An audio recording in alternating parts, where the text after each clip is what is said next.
지금부터는 민주당 상황도 좀 짚어보겠습니다. 민주당 얼마 전까지 선대위 너무 둔하다, 매머드다 뭐 이런 지적받고 이제 확 바꾸자 그랬죠. 조금씩 뭔가 이제 변화되는 모습이 나타나고 있어요. 자, 그중에 이제 먼저 첫 번째 변화 모습입니다. 보시죠.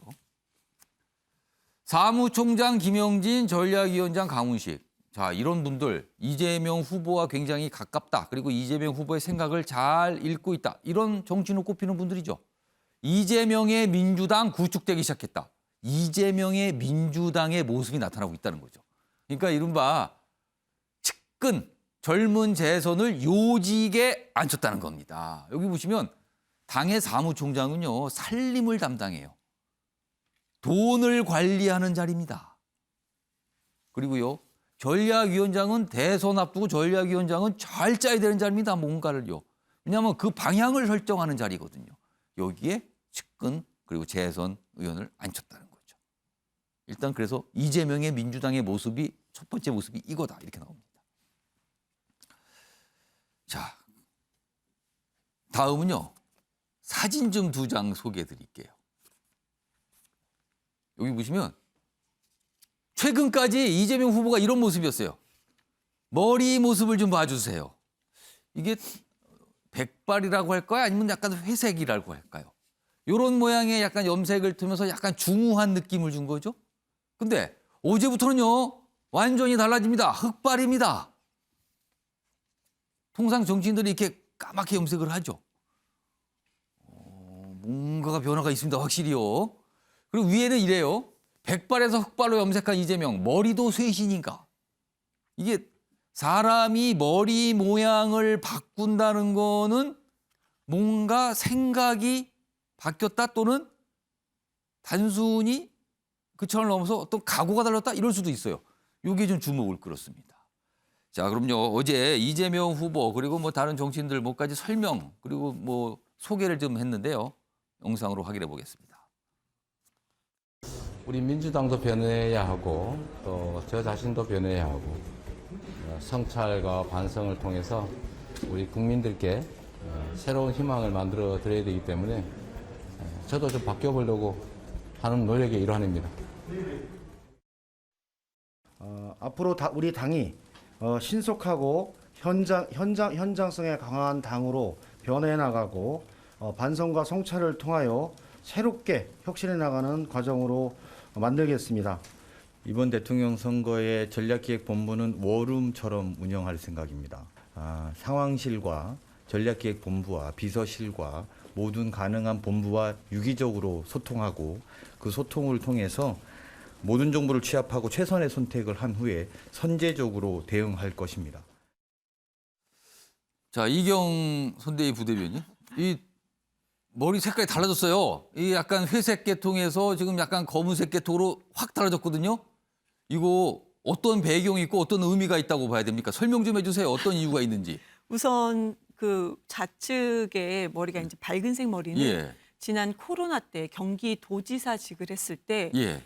염색할 시간도 없었고 염색하기도 죄송했다고 합니다. 미용실에 앉아서 염색하는 것도 동네 미용실에 예. 가셨는데 그래서 그것을 하지 않다 보니까 원래 머리가 좀 그 회색 밝은색이었어요. 약간 백발이 좀 많이 네, 있었다는 백발이었는데 그래서 그것이 드러났던 것이고 그 뒤에는 너무나도 회색빛으로 도니까 동네 그것도 미용실에서 그냥 살짝 색깔을 그냥 갈색 비슷하게 살짝 약간 좀 얹혀줬다고 흰색을 합니다. 조금 이게 이른바 톤을 낮춰서 약간 회색빛을 냈는데 경선 때는 계속 이런 헤어스타일 네, 아니었습니까? 네. 그런데 지금 아무래도 민주당 선대위가 그러니까 우리 이재명 후보도 뭐 기민하지 못했다 이런 얘기가 있고 국민들께서 보시기에도 무겁다 이런 얘기를 많이 주셨습니다. 그래서 저희가 앞에 영상도 나왔지만 김영진 사무총장으로 바뀌었죠. 그리고 강훈식 전략위원장입니다. 그러니까 두 분 딱 화면만 봐도 뭔가 이제 젊게 뭔가 추진력 있어 보이지 않겠습니까? 그럼 같이 젊어 보여야 된다. 아니 그런 뜻이 있어요. 외모로 단순히 젊어 보이는 것 같지는 않고요. 이제는 혁신과 변화를 갈망하는 예. 어떤 민심의 한복판으로 우리가 들어가겠다 이런 메시지를 냈습니다. 그동안에 국민들께서 민주당에 대해서 지책을 했을 때 우리가 민주당의 인물 하나하나를 감싸기에 급급했었다. 이제는 그러지 않고 예. 국민들께 솔직하게 죄송한 건 죄송하다 말씀드리고 그럼 이제부터는 부족함을 좀 우리가 말씀을 드렸고 그동안의 부족함을 말씀을 드리고 이제부터는 미래를 향해서 우리가 기민하게 움직이겠다. 이런 얘기거든요. 그런 메시지와 함께 약간 시각적으로도 예. 좀 저렇게 변화를 준 것은 아닌가 이렇게 생각이 듭니다. 장혜철 평론가, 혹시요 이렇게 까맣게 염색을 한 것은 그동안 이게 굉장히 중후해 보이지만 약간 나이가 있어 보인다는 얘기가 나왔었거든요. 그래서 최근에 윤석열 후보는 까맣게 염색하면서 막 이마를 다 드러내는 헤어스타일 유지하고 그러니까 상대적으로 오히려 더 젊어 보이는 거 아니야? 뭐 이런 얘기가 있었는데 그런 걸 의식했을까요? 내일 걸 대선 후보도 PI라고 하죠. 예. 나름의 이미지를 구축하는 건데 이재명 후보 경선 과정에서 선거비 지출한 내역을 보니까 예. 스타일링 컨설팅 등에 8천만 원 넘게 지출하셨더라고요. 요즘 금액을 좀 썼네요. 거의 1억 가까운 돈을 오. 썼습니다. 그러니까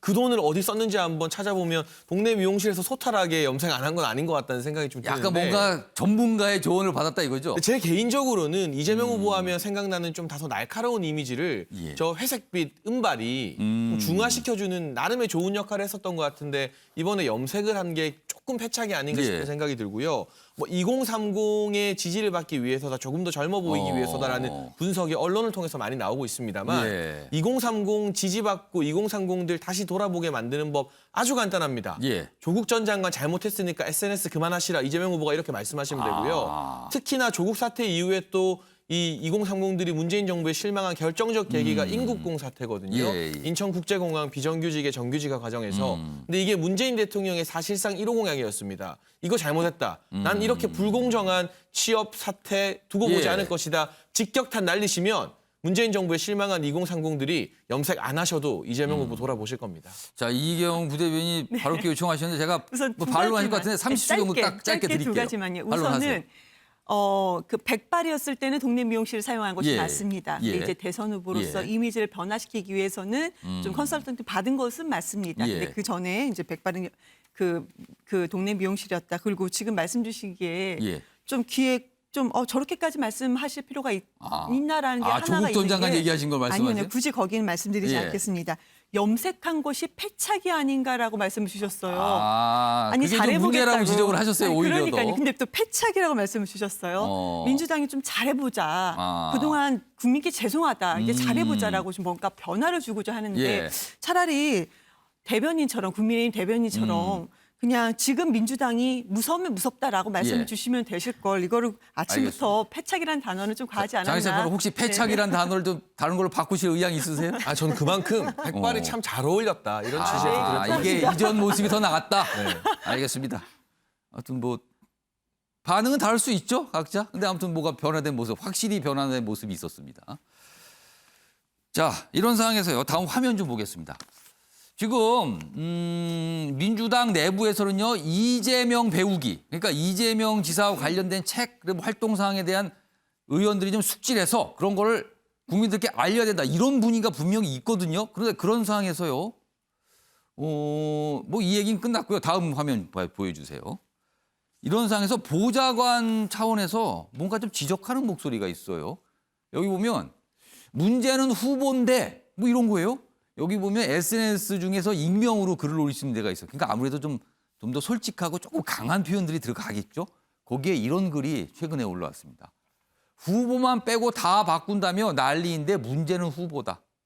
문제 자체가 후보고 후보 자체가 문제인데 뭡니까 이거 지금. 그러니까 약간 뭔가 지적하고 반발하는 목소리가 있나 봐요. 보좌관들 차원에서는. 근데 의원들은 지금 뭐 이재명 후보 배우기 막 이런 거 열심히 하고 있는데 약간 다른 결의 비판이 나왔습니다. 이거를 어떻게 봐야 되는지 김구락 교수님 예. 어떻게 보십니까? 저는 뭐 이런 비판 충분히 가능하다고 보고요. 이것이 사실상 지금 이재명의 민주당이 바뀌어지는 방향이어야만 한다. 이런 모습 자체가? 어떤 비판도 다 개진할 수 있고 뭐 그런데 조금 여기서 아쉬운 거는 뭐냐면 예. 후보에 문제가 있다면 무엇이 문제인지에 대해서 좀 구체적으로 얘기를 해서 개선시킬 수 있는 방안까지를 얘기를 해준다면 좀 더 그것이 구체적인 훨씬 더 방안. 건설적이지 않을까. 뭔가 진정성이 느껴지고 이 뭔가 이 같이 힘을 합치는 예. 그런 것들이 생길 텐데 여기서 후보 얘기만 그냥 하고 마니까 좀 그 부분이 아쉽긴 한데 이게 좀 많이 알려지면 그 후에는 좀 뭐 대책 제시하는 글이 또 올라올지도 모르겠네요. 여기 이제 대나무 숲이라는 것 자체가 익명의 글을 예. 쓰는 거거든요. 그러니까 예. 약간 비난성이 있는 거는 맞는 것 같아요. 그런데 저는 비난성이라 그래도 지금 뭐 이 지금의 선대위의 핵심 컨셉이 변화 혁신이거든요. 예. 어떤 형태로든 변화되고 그것들이 국민의 어떤 민심을 반응하는 그런 측면을 이제 촉발시키는 거라면 예.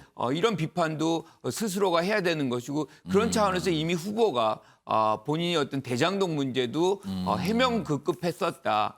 이거를 사과하고 반성하는 것이 했었어야 된다는 얘기까지 지금 하고 있기 때문에 예. 모든 얘기들을 다 올릴 수 있는 그런 당으로 변화된다면 예. 국민들도 한 번 더 눈길을 보지 않을까 이렇게 생각합니다. 자, 민윤 전원님께서 뭐 남의 당 경쟁 정당 얘기인데요. 이런 글 올라오는 거 이게 꼭 남의 당 얘기만 아닐 수도 있어요. 사실은요. 이거 어떻게 보셨습니까? 이게 지금 민주당이 결집을 못하고 있는 거예요. 민주당의 일부에서는 언론에서 지금 나오고 있는 거고 민주당 내에서 너무 잘 알고 계실 거예요. 이 경선 과정 이후에 특히 이낙연 후보 측에서 경선도 1차 불복을 한 경험이 있고요.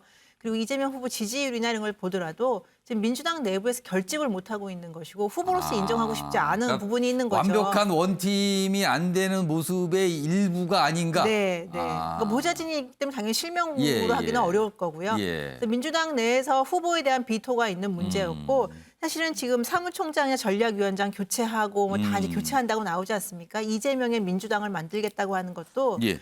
이전에 지금 메모드급 선대위를 꾸린다고 했는데 현역들이 거의 안 움직였거든요. 그건 뭐 이미 다 현장에서 알고 있는 거고 그러다 보니까 이재명 후보를 중심으로 해서 뭔가 예. 기민하게 움직이자라고 해서 다시 이제 꾸리고 있는 건데 예. 결국에는 현역 의원들과 원외 당협위원장들이 어떤 모습을 보이느냐 후보를 중심으로. 예. 근데 민주당이 과연 지금 이렇게 몇 명 사람 교체로 가능한 극복 가능한 상황인가 좀 지켜볼 필요가 예. 있고요. 결국엔 전 그거 같아요. 이낙연 후보를 지지했던 민주당 지지층과 당내 기반이 어떻게 움직일 것이냐에 따라서 향후 예. 이재명 후보의 지지율이 예. 상승할 것이냐 아니면 더 하락할 것이냐 결정되지 않을까 싶습니다. 자, 이경부 대변인 지금 민현주 전 의원 말씀을 딱 듣고 이게 무슨 원팀과 관련돼 있다 이 말씀을 듣고 반론께 요청하셨거든요. 짧게 30초 드릴게요. 반론하세요. 이낙연 후보를 지지했던 많은 분들이 대표적으로 또 박가원 수석도 계셨죠. 예. 박가원 수석 지금 저희 공보 전체 총괄을 예, 하고 예. 계십니다. 그리고 홍영표 의원도 지금 방송, 김종민 의원께서도 이제 방송에 예. 나가서도 이재명 후보를 위해서 SNS 활동도 되게 왕성하게 하시고요. 근데 저는 저 부분을 좀 말씀을 드리고 싶어요.